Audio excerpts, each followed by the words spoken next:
बिस्मिल्लाहिर्रहमानिर्रहीम। आज की बात में हम बात करेंगे, एक बहुत बड़ी शख्सियत है, इंडियन शख्सियत हैं, अब्दुल कलाम उनका नाम है। पूरा नाम उनका APJ अब्दुल कलाम नाम है। बहुत बड़ा काम है और उनकी ऑटोबायोग्राफी है विंग्स ऑफ फायर। उनसे कुछ इक़्तिबासात हैं, कोटेशन हैं, आपसे चाहूँगा शेयर करूँ, मगर उनके बारे में थोड़ा सा रिव्यू हो, थोड़ा सा शार्ट उनका तारुफ़ हो कि वो 2015 में 83 ईयर्स में डेथ हो गए। इंडियन थे, मुसलमान थे। एक वाक़या जो उनकी ज़िंदगी में सरज़द हुआ, रोनमा हुआ, तो उसने उसे बहुत बड़ा आदमी बना दिया। इंसान के अंदर सलाहियतें मौजूद होती हैं, मगर हालात और वाक़यात कुछ ऐसे पेश आते हैं कि उन हालात और वाक़यात के पर मबने हम अपने अंदर वो अलाव, वो ताप, वो आग को जलाए रखते हैं, जिससे हम दुनिया में अमर हो जाते हैं। कहते हैं कि बहुत गरीब आदमी थे और इतने गरीब थे कि उनके वालिद साहब कश्तियाँ मछेरों को, माहीगीरों को किराए पर दिया करते थे। गुजारा नहीं होता था। अपने इब्तदाई तालीम के दौरान में अब्दुल कलाम ने अखबार तक तकसीम किए, अखबारात बेचे और अपना गुजारा किया। क्लास में एक वाक़या ऐसा रोनमा हुआ कि बहुत गरीब थे, मगर गलती से अपनी जमात की पहली सिफ़ में बैठ गए, जहाँ अमीरज़ादे बैठते थे। अब जैसे ही क्लास रूम में उस्ताद आया तो उन्होंने उसे कहा कि तुम अमीरज़ादों की सीट पर क्यों बैठे हो, और वो भी तुम मुसलमान होकर। तो जब उन्होंने इस वजाहत को वाज़े करना चाहा तो उनके उस्ताद ने उससे एक थप्पड़ रसीद कर दिया और वो वहीं से उठकर अपनी जमात की आखिरी सिफ़ में बैठ गए। और लिखते हैं कि मैंने उस वक्त अपने तहे दिल में ये इरादा किया कि मैं बहुत बड़ा आदमी बनकर दिखाऊंगा। मैं अपनी क्लास की सिफ़ में बैठकर सबको साबित करूंगा कि मैं बहुत बड़ा आदमी हूँ, अमीरज़ादा नहीं हूँ। मुख्तलिफ़ मराइल तय करके उसने अपनी एजुकेशन को जारी रखा और इतना एजुकेशन से उनकी वाबस्तगी हो गई इतनी कि 22 साल तक उन्होंने ख़ुद पढ़ाया और उसके बाद मुख्तलिफ़ मदारिस से होकर वो मीज़ाइल ऑफ इंडिया कहलाने लगे। यानी कहते हैं the leading role of missile and nuclear development में उनका बहुत बड़ा रोल है। उसके बाद वो सियासत में गए। 2002 से लेकर 2007 तक इंडिया के 11वें सदर बने।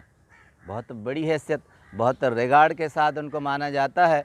बहुत सी और किताबें लिखी, बाइबन, तालीमदान भी थे, साइंसदान भी थे, जौहरी साइंसदान भी बन गए, मगर लिखारी भी थे, आथर भी बने, राइटर भी बने। बहुत से आर्टिकल्स हैं, उनकी कंपाइलेशन है। उसके अलावा 6-7 और किताबें हैं, मगर उनकी ऑटोबायोग्राफी बहुत मानी जाती है, विंग्स ऑन फायर्स। उनमें कुछ कोटेशंस हैं, आपसे चाहूँगा कि शेयर करूँ। कहते हैं मैंने 22 साल तक पढ़ाया, मगर इस 22 साल के दौरान मैंने अपनी क्लास में कभी भी बच्चों की हाज़िरी नहीं ली, इसलिए कि बच्चों को पढ़ने में इतनी दिलचस्पी होती थी। जब मैं पढ़ाता था तो कोई भी गैर हाज़िर रहने के लिए सोचता भी नहीं था और क्लास भरी हुई होती थी। कहते हैं कि इस दौरान मैंने कभी भी किसी भी शागिर्द को कोई सज़ा नहीं दी, क्योंकि वो अपना सबक जो मैं पढ़ाता था वो याद कर लेता था, मुझे ज़रूरत ही नहीं पड़ती थी।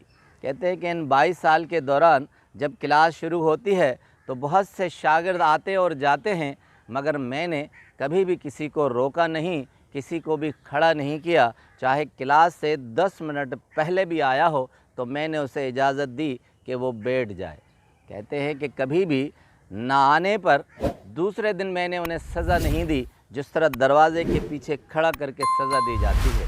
इसकी वजह बताते हैं कि जब शागिर्द को आप डांटते हैं, मना करते हैं, दरवाज़े पर खड़ा करते हैं या उसे नहीं आने देते तो उसकी इज़्ज़त नफ्स मजरूह होती है। जब किसी भी शख्स की इज़्ज़त नफ्स मजरूह हो तो वो माशरे से बागी बन जाता है और लोगों से दूर रहता है, उसके जहन में नफ़रत भर जाती है। इन 22 सालों में कहते हैं कि मैंने जब भी कोई लेक्चर दिया तो एक अल्फाज को दोबारा दोहराया नहीं था। ये बहुत बड़ी बात होती है। कहते हैं अपने लेक्चर में मैंने किसी लफ्ज़ या जुमले की रिपीटेशन नहीं की थी, क्योंकि रिपीट करने से उस बात का वज़न कम हो जाता है। मगर इस 22 साल के दौरान मैंने इसलिए रिपीटेशन नहीं की थी कि जो जुमला मैं कहता था, जब कभी भी शागिर्द से पूछा वो उसे याद होता था। आप इस तरह अपने आप को प्रेजेंट करें कि लोग आपको गौर से सुने, तलबा शागिर्द आपको इतने गौर से सुने, ना उन्हें दोबारा पूछने की हिम्मत हो, न दोबारा उनको ज़रूरत हो, न आपको दोबारा ज़रूरत पड़े। एक और अहम पॉइंट कहते हैं कि 50 मिनट की मेरी क्लास होती थी, मगर मैंने कभी भी 22 साल के दौरान 50 मिनट लेक्चर नहीं दिया था, क्योंकि कहते हैं कि एक कोटेशन है कि जब आप किसी को पढ़ाते, समझाते या बताते हैं तो हर 10, 15, 20 मिनट के बाद उसका ज़हन कहीं और चला जाता है, डिग्रेस हो जाता है, उस पॉइंट से हट जाता है। इसलिए हर 10 मिनट के बाद मैं कोई वक्फ़ा करता, क्या दिलचस्प बात करता, मगर 50 मिनट तक नहीं पढ़ाया था। मैं 30 से 35 मिनट में अपनी बात को कंक्लूड कर लेता था। बाकी की जो टाइमिंग बचती थी, शागिर्द तलबा इतनी शिद्दत से मुझसे सवाल पूछते थे कि वो टाइम 50 मिनट से 60 मिनट भी हो जाता था। दूसरी क्लास के बाद जो दूसरा उस्ताद आने वाला होता था, वो ख़ुद दरवाज़े पर खड़ा होकर हमारी बातें सुनकर महसूर होता था। अब आते हैं कंक्लूजन पर कि इंसान की ज़िंदगी के साथ भी यही चीज़ें जुड़ी हुई हैं।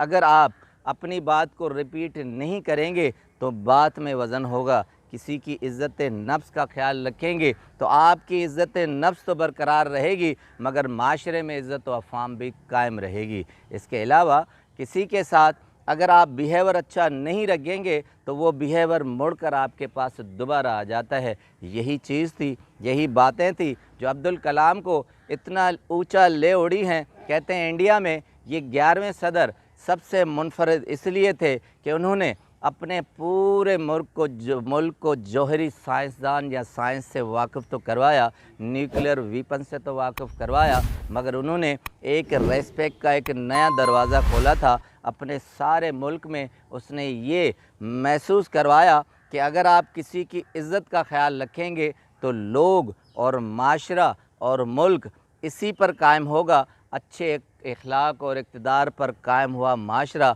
हमेशा कायम रहता है और तरक्की की तरफ जाता है। एक लास्ट में कोटेशन कहते हैं कि अगर आप सूरज की तरह चमकना चाहते हैं तो पहले आप सूरज की तरह जलना सीखें। अगर आप जलना सीखेंगे तो फिर सूरज की तरह चमकते रहेंगे। आपका बहुत बहुत शुक्रिया।